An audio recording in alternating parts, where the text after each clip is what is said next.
High, আমি অর্ণব। আরও একটি নতুন ভিডিও নিয়ে চলে আসলাম। আমার একটা বোন কলেজ থেকে ফেরার সময় একটা নর্মাল ব্ল্যাক কালারের সাইড ব্যাগ কিনে আনে এবং এনে আমাকে দিয়ে বলে, দাদা এটার উপরে কিছু একটা কাজ করে দিতে হবে। তো তাই আমি ওকে নর্মালি জিজ্ঞাসা করি যে কী ড্রয়িং করবো তুই বল।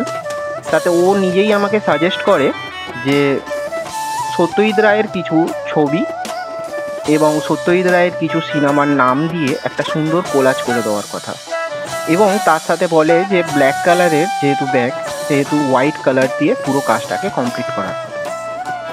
তাতে ও আমাকে কিছু ছবি পাঠায় এবং সেই ছবিগুলোর মধ্যে থেকে আমি কিছু ছবি নিয়ে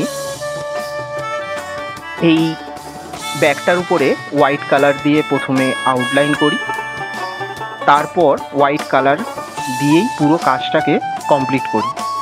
তোমাদের কেমন লেগেছে কাজটা তোমরা অতি অবশ্যই কমেন্টে জানিও এবং লাইক শেয়ার করো।